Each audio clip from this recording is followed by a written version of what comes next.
اے اہل ایمان، گفتگو کے وقت پیغمبر صلی اللہ علیہ وآلہ وسلم سے رائنا نہ کہا کرو، انظرنا کہا کرو، اور خوب سن رکھو، اور کافروں کے لیے دکھ دینے والا عذاب ہے۔ جو لوگ کافر ہیں، اہل کتاب یا مشرک، وہ اس بات کو پسند نہیں کرتے کہ تم لوگوں پر تمہارے پروردگار کی طرف سے خیر و برکت نازل ہو، اور اللہ تو جس کو چاہتا ہے اپنی رحمت کے ساتھ خاص کر لیتا ہے، اور اللہ بڑے فضل کا مالک ہے۔ ہم جس آیت کو منسوخ کر دیتے یا اسے فراموش کرا دیتے ہیں تو اس سے بہتر یا ویسی ہی اور آیت بھیج دیتی ہیں۔ کیا تم نہیں جانتے کہ اللہ ہر بات پر قادر ہے؟ کیا تمہیں معلوم نہیں کہ آسمانوں اور زمین کی سلطنت اللہ ہی کی ہے، اور اللہ کے سوا تمہارا کوئی دوست اور مددگار نہیں؟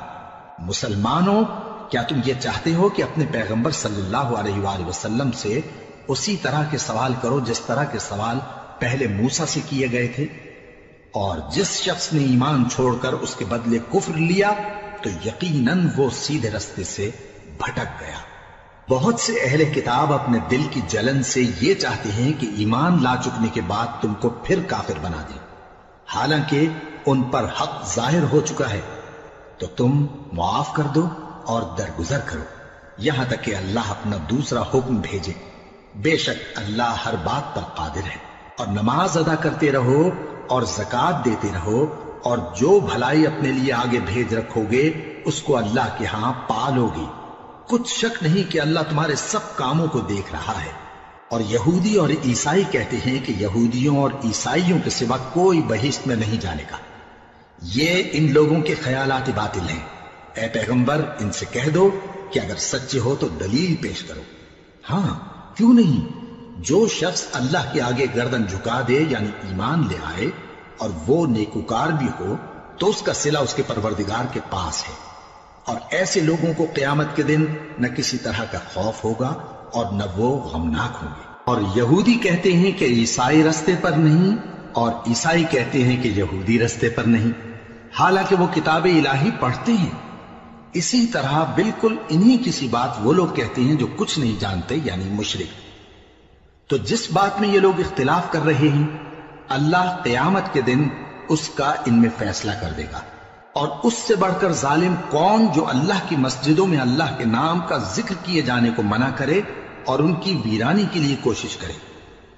ان لوگوں کو کچھ حق نہیں کہ ان مسجدوں میں داخل ہوں مگر ڈرتے ہوئے۔ ان کے لیے دنیا میں رسوائی ہے اور آخرت میں بڑا عذاب۔ اور مشرق اور مغرب سب اللہ ہی کا ہے، تو جدھر بھی تم رخ کرو ادھر ہی اللہ کی ذات ہے۔ بے شک اللہ صاحب وسعت ہے، باخبر ہے۔ اور یہ لوگ اس بات کے قائل ہیں کہ اللہ اولاد رکھتا ہے۔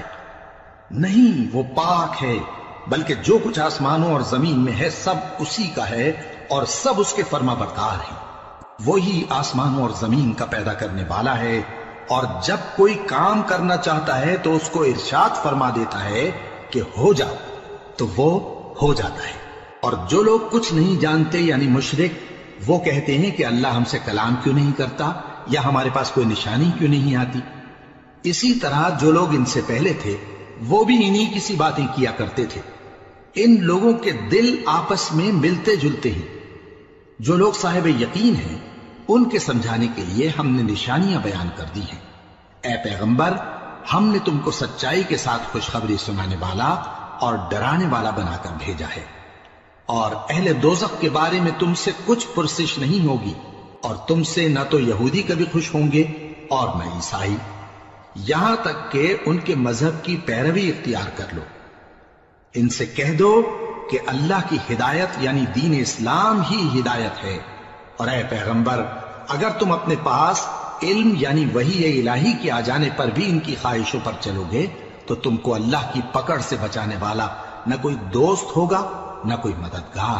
جن لوگوں کو ہم نے کتاب عنایت کی ہے وہ اس کو ایسا پڑھتے ہیں جیسا اس کے پڑھنے کا حق ہے، یہی لوگ اس پر ایمان رکھتے ہیں، اور جو اس کو نہیں مانتے وہی خسارہ پانے والے ہیں۔